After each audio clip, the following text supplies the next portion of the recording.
Nós iniciamos hoje a celebração da Páscoa, e nós o faremos em 2 semanas. Vamos começar hoje e terminar semana que vem, porque, como eu disse, pelo calendário bíblico, hoje já é Páscoa, e portanto, eu quero que você saiba que esse é um tempo de redenção. A sua dívida já foi paga, não há condenação, não há acusação, você é livre. Todo espírito de escravidão já foi quebrado há mais de 2000 anos. Você foi resgatado das trevas para a luz. Você é um filho legítimo. Você é um filho amado de Deus. Aleluia!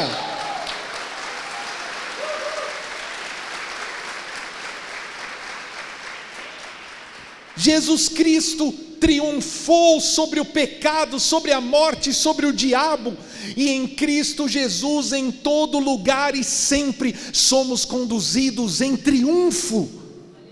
Nem sequer a morte pode nos deter, porque ainda que morramos, ressuscitaremos com Cristo para a vida eterna.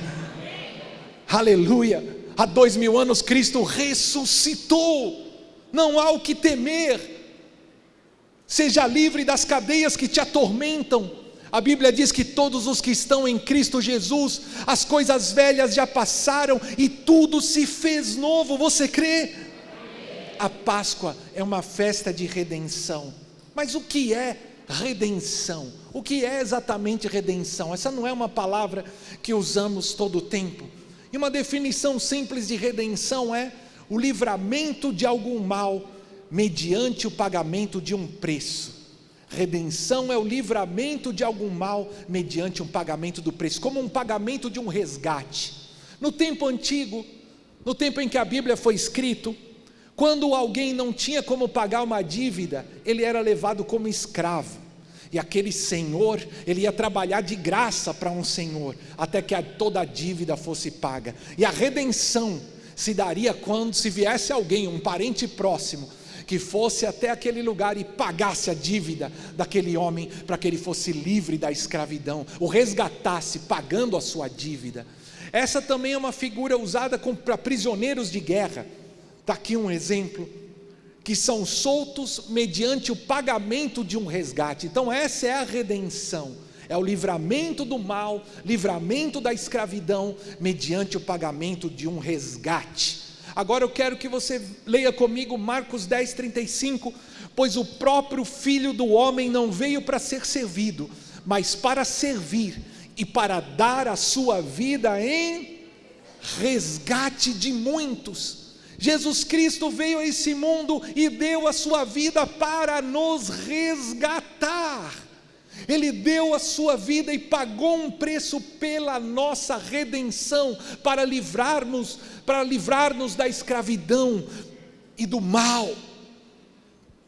1 Pedro 1:18 e 19 diz assim: pois sabem que não foi por meio de coisas perecíveis como prata e ouro que vocês foram redimidos da sua maneira vazia de viver, transmitida por seus antepassados, mas pelo sangue de Cristo, como de um cordeiro sem mancha e sem defeito.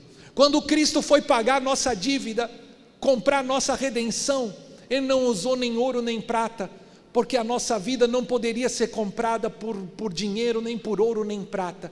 Mas Jesus Cristo nos resgatou, nos redimiu com o preço do seu próprio sangue. O sangue de Cristo, como de um cordeiro da Páscoa, foi derramado pela nossa redenção, pela nossa salvação. Queridos, vocês sabem bem, a palavra do Senhor nos ensina, o homem foi criado à imagem e semelhança de Deus, mas ele pecou. O que é o pecado? É a independência de Deus. O que é o pecado? É a desobediência a Deus. O que é o pecado? Não é fazer isso ou aquilo, não é uma lista de ações. O primeiro pecado foi não comer o fruto de uma árvore. Que mal tem nisso? Então o pecado não está numa lista de coisas que eu tenho que fazer ou não fazer. O pecado é viver independente de Deus, é bater os ombros como se Deus não existisse e seguir o meu próprio caminho longe de Deus. Esse é o pecado, é o orgulho, a rebelião contra Deus. E o homem, quando pecou, separou-se de Deus, foi expulso da presença de Deus, e a Bíblia diz que o salário do pecado é a morte, a recompensa pelo pecado é a morte. E que morte é essa? A separação de Deus. O homem foi separado de Deus. Note que Adão e Eva, quando comeram o fruto lá no jardim, eles não caíram mortos quando comeram o fruto, eles continuaram vivos. Depois veio a morte física, mas naquele dia eles morreram espiritualmente, porque eles foram separados de Deus. A morte significa separação. E no dia que o homem tornou-se independente de Deus, que ele pecou, ele foi separado de Deus. O salário do pecado é a morte. E como pagar essa dívida? Como pagar a dívida?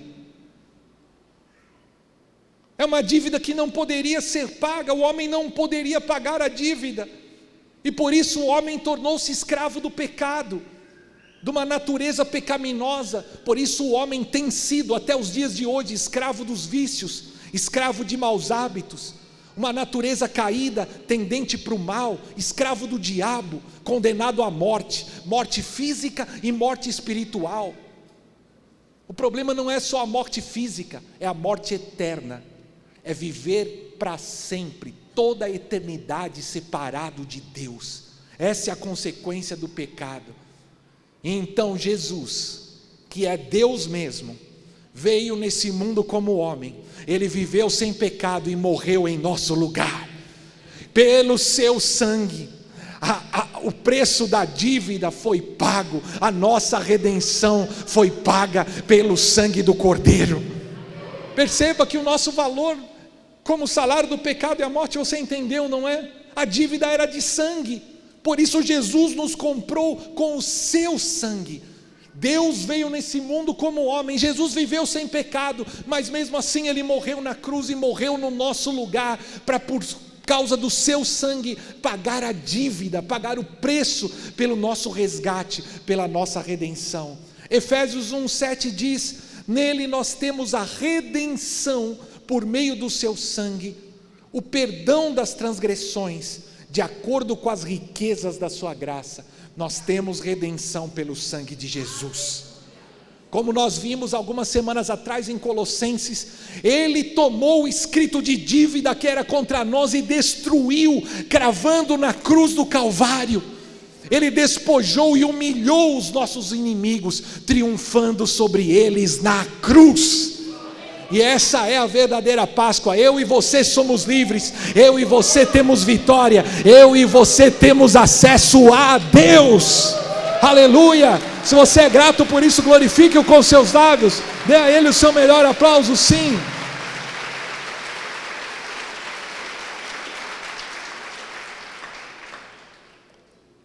A Páscoa é uma das festas bíblicas mais importantes, é uma festa de redenção, e ela traz essa mensagem de fé, de esperança, de vitória sobre a opressão e de liberdade.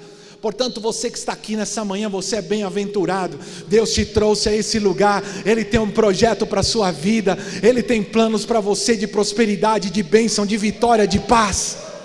Ele te escolheu, há esperança para você, há esperança para mim. A origem da Páscoa no Antigo Testamento vem de quando o povo de Israel estava escravizado no Egito por um tirano, o Faraó. O povo permaneceu escravo por mais de 400 anos, e Deus, ouvindo o clamor do seu povo, se compadeceu, e então enviou Moisés para libertá-los com uma ordem ao Faraó: Faraó, deixa o meu povo ir. Faraó, como grande tirano, líder da maior potência mundial da época, endureceu o seu coração, e então 10 pragas começaram a vir sobre o Egito, como sinais do poder de Deus. 10 pragas vieram sobre o Egito. Como cada dia mais o coração do Faraó foi se endurecendo, as pragas foram sendo progressivas, até que a 10ª e última praga, a terrível morte dos primogênitos. Naquela noite o anjo da morte passaria, e todos os primogênitos do Egito seriam mortos, desde os animais até cada casa, até a casa do Faraó. E então no capítulo 12 do Êxodo 12, você pode tomar aí por meditação para ler essa semana, a instituição da Páscoa. Cada família deveria se reunir em casa naquela noite em que o anjo da morte passaria. Deveriam imolar, matar um cordeiro, e o sangue daquele cordeiro seria como uma marca nos sinais das portas. Eu creio que até eu tenho uma imagem que pode nos ajudar a ilustrar. Um cordeirinho era abatido, o pai da família era o responsável por tomar um galho e sopo e aspergir, a imagem anterior, por favor, aspergir o sangue nos umbrais das portas, e naquela noite, quando o anjo da morte passasse, as casas onde havia o sinal do sangue estariam protegidas, o anjo da morte não entraria. Cada família deveria se reunir ao redor da mesa. Tem uma outra imagem ilustrativa. Eles comeriam a carne do cordeiro, partilhariam do pão e estariam ali em adoração a Deus, cada família protegida, naquela noite terrível, onde a 10ª praga visitaria o Egito. Naquela noite, o coração do faraó foi dobrado pelo poder de Deus, e miraculosamente, 600 mil homens, fora as mulheres e crianças, você pode calcular entre 2 a 3 milhões de pessoas, foram livres da miséria, foram livres da escravidão, e passaram a caminhar como uma nação livre, rumo à terra prometida. E eles saíram do Egito. Aqueles que eram escravos levaram gado, levaram os animais, levaram os bens. Os egípcios foram atirando neles ouro, prata, e eles saíram dali ricos. Aqueles que eram pobres, miseráveis escravos, saíram dali cheios de bens, caminhando em liberdade até a terra que Deus havia prometido aos seus antepassados. O Salmo 105, 37 diz assim: Ele tirou de lá Israel, que saiu cheio de prata e ouro. Vejam só, eles despojaram os egípcios. Aqueles que eram escravos saíram levando prata e ouro, e não havia entre as suas tribos quem fraquejasse. Naquela noite da Páscoa, quando estavam na presença de Deus, quando comeram, se alimentaram do cordeiro, eles foram curados, foram renovados, foram libertos e se levantaram para caminhar em conquista. Por isso Páscoa vem do hebraico pessa, que quer dizer passar por cima, poupar, porque naquele dia as famílias de Israel foram poupadas da morte. Queridos, na Páscoa Deus demonstrou a soberania do seu poder diante do faraó, diante do governo do mundo, diante dos deuses do Egito. Quando o povo partiu, faraó se irou, reuniu todo o seu exército e foi atrás do povo para destruí-los, perseguiu o povo de Israel. Mas quando eles estavam ali encurralados diante do mar, Deus abriu o mar para que o povo passasse em segurança. E quando o faraó com seus carros perseguindo o povo entrou no mar, o mar se fechou, aniquilando totalmente o exército do faraó. O povo foi levado para um novo começo, foram feitos livres, passaram a caminhar rumo às promessas de Deus para suas vidas. A Páscoa começou a ser celebrada todos os anos como um sinal, como um memorial. Foi isso que Deus ordenou. A Páscoa começou a ser celebrada todos os anos como um memorial daquilo que Deus tinha feito, do livramento sobrenatural, dos milagres que o povo havia vivido no Egito. Mas ouça só, o Antigo Testamento aponta para o Novo Testamento. O que nós temos no Antigo Testamento são sombras, são sinais da realidade do que Cristo faria no Novo Testamento. Cerca de 1500 anos depois da primeira Páscoa, vem Jesus, na semana da Páscoa, como o Cordeiro de Deus que tira o pecado do mundo. Jesus vai entrar em Jerusalém. Jesus, o Cordeiro de Deus que tira o pecado do mundo. Ele é reconhecido por João assim, como o Cordeiro da Páscoa. João Batista, quando olha para Jesus, diz: vejam, Ele é o Cordeiro de Deus que tira o pecado do mundo. Um cordeiro na Páscoa era suficiente para uma família, mas Jesus é o Cordeiro de Deus, cujo sacrifício é suficiente para tirar o pecado do mundo todo.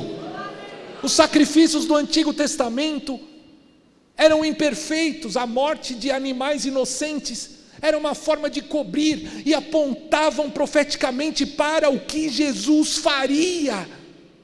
Ano após ano, vários costumes foram se desenvolvendo em Israel para celebrar a Páscoa, e algo extraordinário aconteceu. Os cordeiros, eles eram ungidos. Até a série que hoje retrata os passos de Jesus, o The Chosen, mostrou a pata dos cordeiros sendo ungidas. É um costume judaico, e Jesus teve os seus pés ungidos por Maria, num ato de adoração que ficou marcado para sempre.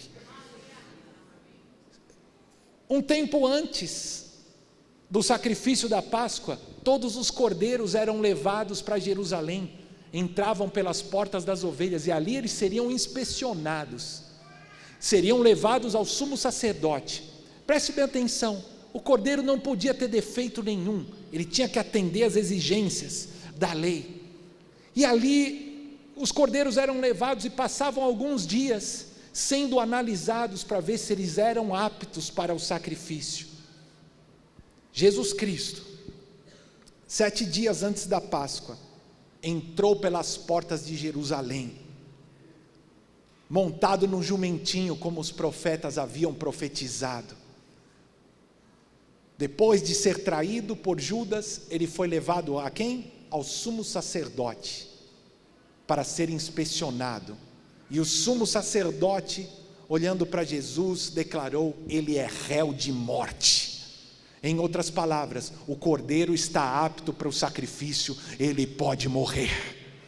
Como os cordeiros deveriam ser aprovados para o sumo sacerdote, Jesus é levado ao sumo sacerdote, que declara: é réu de morte.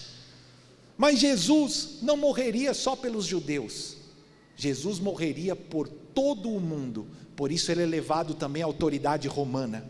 Jesus é levado até Pilatos, e então Pilatos o examina, e quando olha para Jesus, ele diz: eu não vejo nele crime algum, eu não vejo nele falta alguma. Ou seja, o cordeiro é perfeito, ele é apto para o sacrifício, ele deve morrer. Mas Jesus morreria pelos seus inimigos. Jesus morreria até pelos seus inimigos. Por isso Judas, que o traiu, quando percebe o que fez, olha para Jesus e diz: eu traí sangue inocente. Ou seja, não há defeito no cordeiro, ele é apto para o sacrifício, ele deve morrer. Há um pouco mais de 2000 anos, no dia em que os cordeiros da Páscoa estavam sendo imolados para a celebração da festa judaica, Jesus na cruz do Calvário estava sendo imolado pela nossa redenção. Jesus, o Cordeiro de Deus que tira o pecado do mundo. Não houve substitutos para Jesus. Ele não deu uma oferta, não comprou um animal. Ele mesmo se entregou pela nossa salvação, pela nossa redenção. Quantos podem dar graças a Deus por isso hoje? Eu sei que vocês estão nervosos, mas vocês sabem que não acaba por aí. Jesus, ao entregar a sua vida ao Pai, ao morrer, ele desce ao Hades. Jesus, por não ter pecado, vai tomar as chaves da mão de Satanás, as chaves do inferno das mãos de Satanás, libertar os santos que estavam ali aprisionados. E no domingo pela manhã, há um pouco mais de 2000 anos, na festa das primícias, Jesus ressuscita dentre os mortos, como as primícias daqueles que dormem. Aleluia!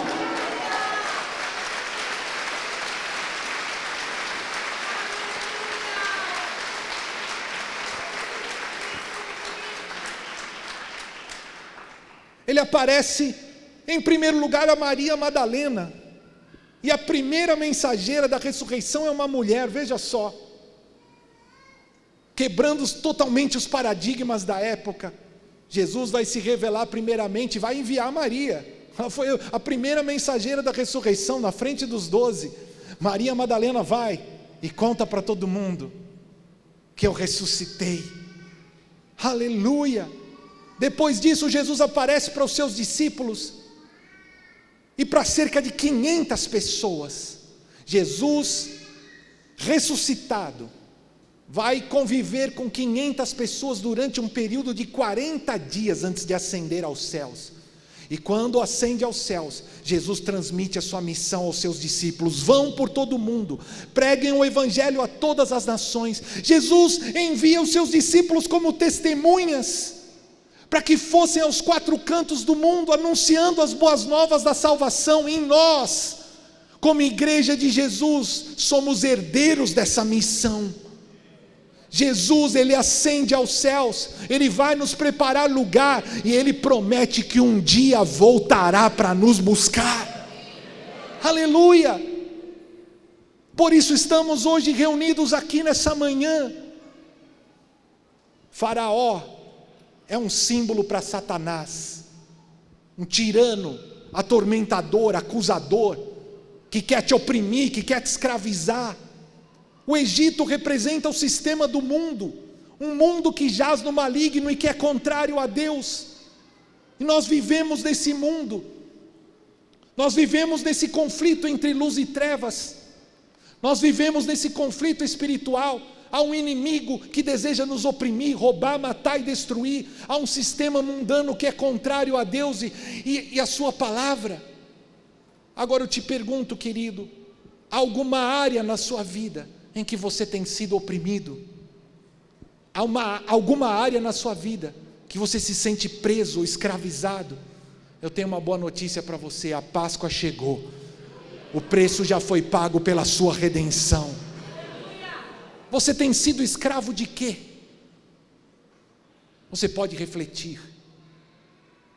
O que te impede de avançar? O que te impede de ser livre? O que te impede de conquistar na sua vida? Talvez você esteja sendo escravo de maus pensamentos, dos quais não consegue se livrar. Muitos carregam o peso da culpa pelos pecados do passado, acusações. Outros são atormentados pelo medo, pela dúvida. Talvez hoje você esteja aqui e há um Deus que vê o teu coração. A Bíblia diz que Ele conhece cada pensamento antes que chegue na nossa cabeça, e cada palavra antes que chegue na nossa boca. Talvez você esteja se sentindo oprimido nos seus sentimentos, sentindo angústia, solidão, tristeza, depressão. Jesus, o Cordeiro de Deus, passou por tudo isso para que você seja livre, para que você viva a vida de Deus. Talvez alguns estejam enfrentando uma aflição física, batalhando contra uma dor, uma enfermidade que os aflige. Talvez você esteja aqui sentado na igreja, mas no fundo do coração você tem batalhado contra vícios, pecados ocultos, dos quais você tem vergonha, mas não consegue se libertar. Talvez muitos entraram aqui sentindo-se escravos por causa das dívidas, por causa da sua vida financeira, tem dívidas que não conseguem pagar. Mas eu quero te dizer, a Páscoa chegou, o preço pela tua redenção já foi pago. Deus tem um plano de vida para você. O inimigo veio para roubar, matar e destruir, mas Deus veio para te dar vida. Jesus veio para te dar vida, e uma vida abundante, uma vida plena. A vida eterna não começa só quando eu morro, não. A vida eterna começa a partir do momento que eu recebo Jesus como meu Senhor e Salvador. Assim como a morte eterna não é só quando eu morro. Quando eu estou distante de Deus, vivendo em pecado, já estou morto. Só falta a morte física, mas eu já estou separado de Deus, porque espiritualmente eu já estou morto. O Senhor Jesus veio nos dar a vida eterna. Eu não sei se vocês já foram para ilustrar um quadro espiritual. Eu já estive algumas vezes visitando pessoas no cárcere, pessoas presas. Não sei se você teve essa oportunidade. Inclusive Jesus ordenou que fizéssemos isso. E quando você entra num lugar de cárcere, inclusive alguns anos atrás, antes que fosse destruído, eu estive no Carandiru, naqueles complexos, aqueles prédios com milhares de presos. E estive ali pregando a palavra, orando com algumas pessoas, cantando louvores, visitei alguns lugares, algumas celas. Aquele lugar nem existe mais, depois aconteceram tragédias ali. Mas quando você vai a um lugar como esse, uau, você sente como um peso, uma opressão. Você fica ali algumas horas. Quando eu me levantei para ir embora, depois de estar ali com aquelas pessoas, você vai passando por aquelas portas de ferro, e você vai passando por uma porta de ferro, outra porta de ferro. Quando passa a última, você sente assim, um alívio, parece que tiraram 1 tonelada dos seus ombros. Um lugar de opressão, um lugar de cárcere, de prisão. Só que muitos espiritualmente é assim que se sentem, presos, atormentados, carregando um peso nos seus ombros. Embora sejam livres, nas suas emoções, nos seus pensamentos, no seu espírito, sentem-se aprisionados. Queridos, muitos jovens, hoje nós temos muitos jovens nessa manhã, enfrentam tantos desafios, e muitas vezes eles se tornam escravos da opinião dos outros, da opinião dos amigos, e na busca de encontrar a validação, a aprovação dos amigos, muitos acabam sendo escravos de más amizades, de más conversações, ou se envolvem em vícios ocultos. E muitos jovens, na preocupação de serem aceitos pelo mundo, acabam afastando-se de Deus. Eu sei que é difícil para um jovem, muitas vezes, santificar-se em meio ao mundo mau em que nós vivemos. Talvez você está aqui nessa manhã e tenha passado por tentações, ou até mesmo perseguições na escola, no colégio, na faculdade ou no trabalho. E é muito doído quando as perseguições vêm de dentro da própria casa, dentro da própria família. Jesus mesmo foi incompreendido pela sua mãe, pelos seus irmãos, pela sua própria família. Alguns jovens muitas vezes carregam também um fardo pesado quanto às decisões que tem que tomar para o futuro, da vida financeira, da profissão, com quem vai se casar, o que virá no dia de amanhã. Mas o Senhor te diz nessa manhã: agrada-te do Senhor e Ele satisfará os desejos do teu coração. Entrega o teu caminho ao Senhor, confia nele e o mais Ele fará. Entregue ao Senhor os seus fardos, confia.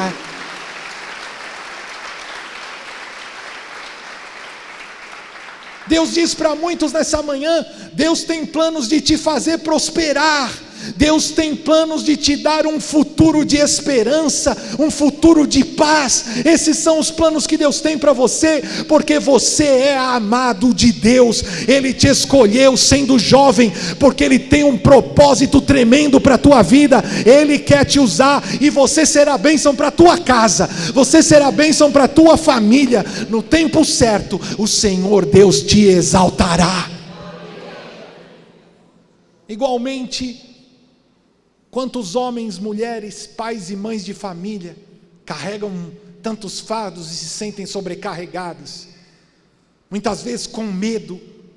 Muitos nem conseguem dormir à noite por causa de tantas preocupações que têm, porque temem não ser capazes de prover para os seus filhos, por causa da incerteza do que virá, do dia de amanhã. Ei, pare de ficar olhando para situações que você não pode mudar. Outros são presos porque ficam sempre atormentados pelos pensamentos do passado, pensando no que poderiam ter feito, no que deixaram de fazer, nas escolhas que tomaram. Pare de ficar olhando para trás, não perca tempo focando naquilo que você não pode mudar. Perdoe os que te ofenderam, deixe o passado, perdoe a si mesmo. pelas suas falhas e pecados. Arrependa-se dos seus pecados e siga adiante, porque Deus te diz nessa manhã, Ele tem promessas tremendas para você. Há uma terra prometida que você ainda vai conquistar. Não fique olhando para trás, olhe hoje adiante e veja, Deus está abrindo portas, Deus está abrindo janelas de oportunidade. O tempo de Deus para a tua vida não acabou, não, está só começando. O melhor de Deus ainda virá.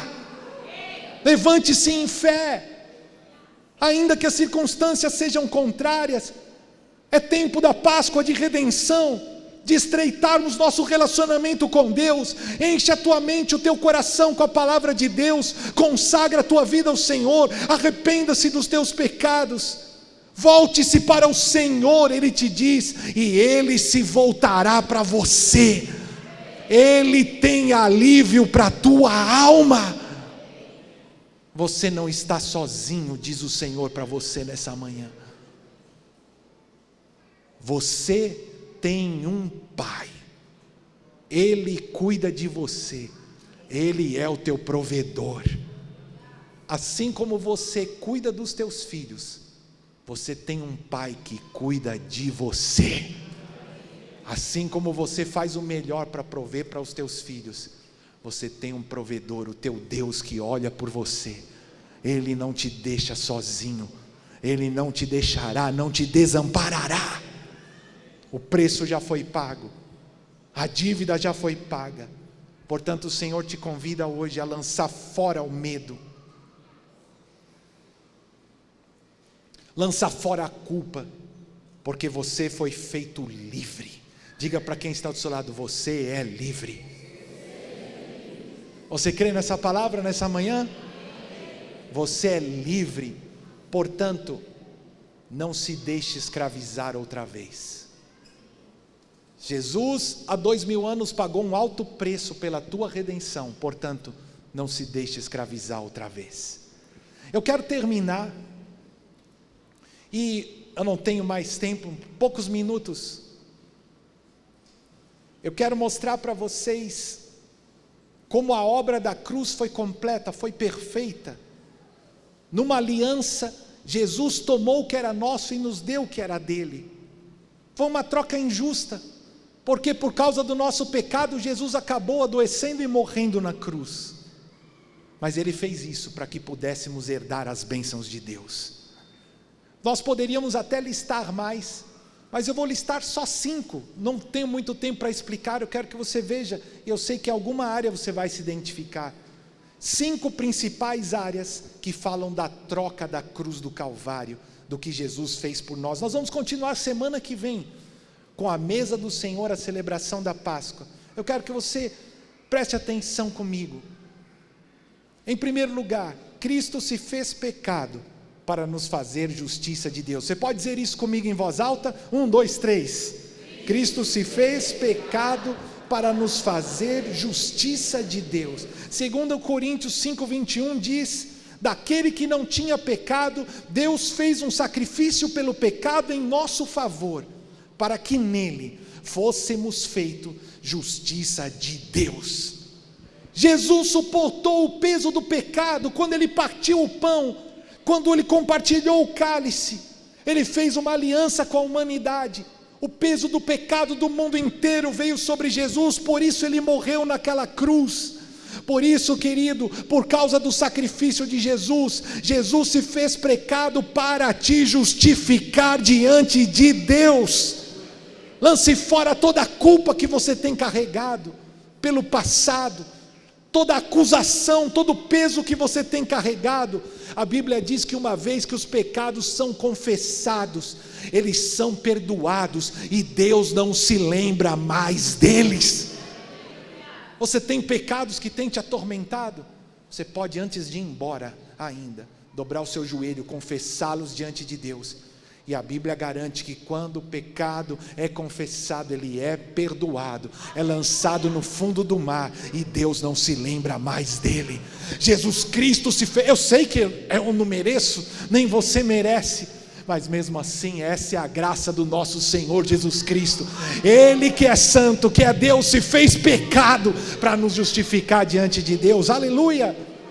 Em segundo lugar, Cristo se fez filho do homem para nos fazer filhos de Deus. Você pode dizer junto comigo? 1, 2, 3.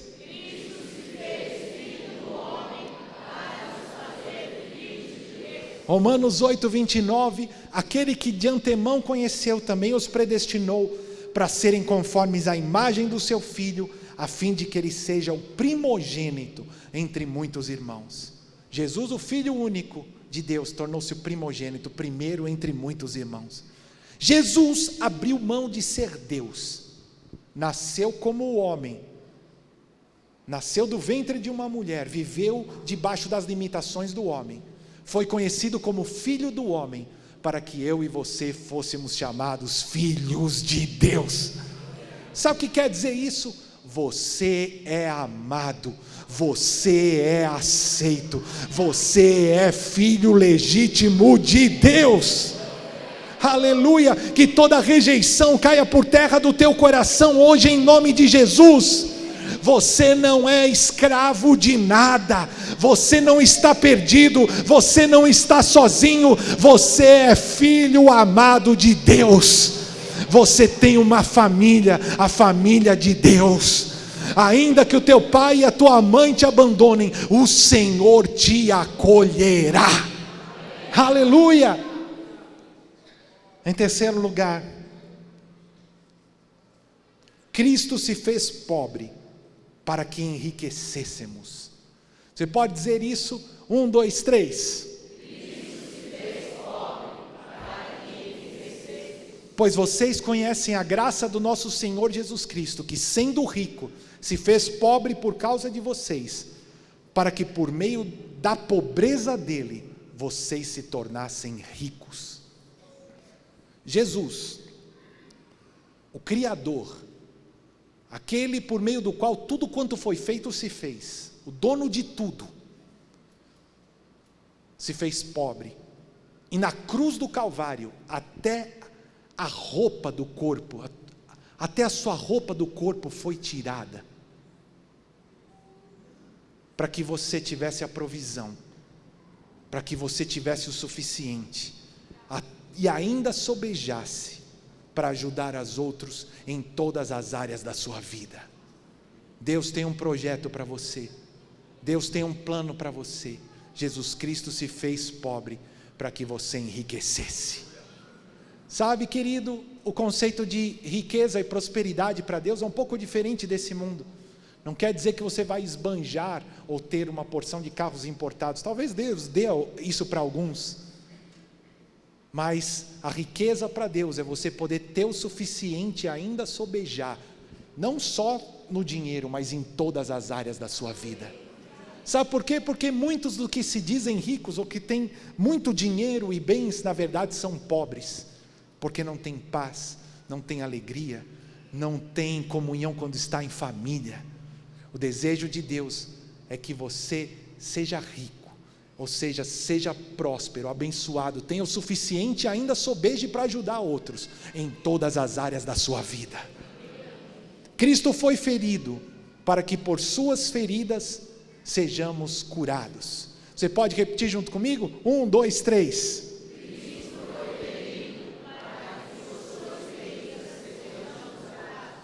Certamente Ele tomou sobre si as nossas enfermidades, e sobre si levou as nossas doenças. Contudo nós o consideramos castigado por Deus, afligido por Deus, atingido por Deus e afligido. Ele, porém, foi transpassado por causa das nossas transgressões e esmagado por causa das nossas iniquidades. O castigo que nos trouxe a paz estava sobre ele, e pelas suas feridas fomos curados. A cura no nome de Jesus. Talvez você esteja sendo atormentado por enfermidades físicas, emocionais, mas eu quero que você creia no milagre, querido, da cruz. Não deixe nenhuma enfermidade te escravizar. Levante-se em fé, lute, ainda que a enfermidade bata na porta da tua casa, como já bateu na minha algumas vezes. que você possa se levantar em fé e crer no milagre. Há um Deus que pode te curar instantaneamente nessa manhã. Há um Deus que pode te curar através de um processo. Há um Deus que pode te curar através dos médicos, se essa for a vontade dEle. Mas que você creia que a cura te pertence. Jesus Cristo foi ferido para que por suas feridas você fosse curado. Não se abata. Levante-se em fé no nome de Jesus. Creia no milagre. Por último, para esse dia continuaremos semana que vem. Cristo se fez maldito para nos fazer herdeiros da bênção. Você pode repetir junto comigo? 1, 2, 3.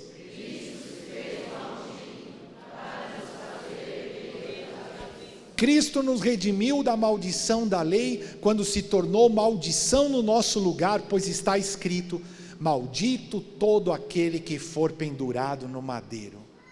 A cruz foi o pior tipo de morte que já foi inventado pelo homem. Um lugar de tortura, um lugar de maldição. E Jesus Cristo se tornou maldito ao ser pendurado no madeiro, para nos fazer herdeiro das bênçãos de Deus. O que é a maldição? É a ação do mal nas nossas vidas. Se você olha no Antigo Testamento, você tem uma lista enorme. Inclui derrota, improdutividade, escassez, toda sorte de tormentos físicos, mentais e espirituais. Essa é a maldição. Há maldições, a Bíblia mostra que muitas vezes famílias carregam e que se repetem na forma de vícios, de enfermidades, adultério, vícios, enfermidades físicas, emocionais, espirituais, se repetem nas famílias como formas de maldição.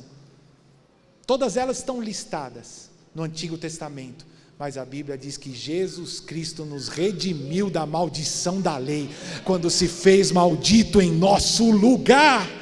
Aleluia, você não tem que carregar mais as maldições da sua família, nem dos seus próprios pecados, nem dos seus antepassados, porque há vitória em Cristo Jesus. Ele tem planos de bênção para você.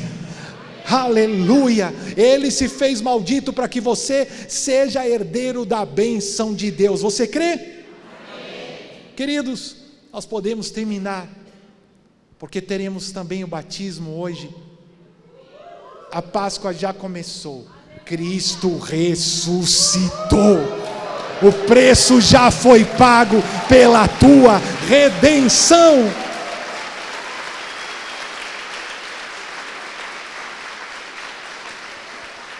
O sepulcro está vazio. Sabe o que isso quer dizer? Nem sequer a morte pode nos deter, porque Jesus Cristo venceu a morte. Ele é as primícias da ressurreição, e Ele disse: eu sou a ressurreição e a vida, quem crê em mim ainda que morra viverá, não morrerá eternamente, mas viverá eternamente.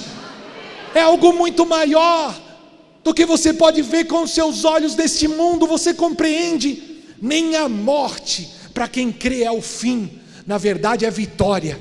Quando alguém morre e crê, ele foi promovido primeiro, porque a Bíblia diz que os mortos ressuscitarão primeiro ao encontro de Jesus nos ares. Portanto, querido, há esperança para mim, há esperança para você, há redenção, há perdão, há salvação, há vida. Quando pensavam que tudo estava acabado, ao terceiro dia, Jesus Cristo ressuscitou.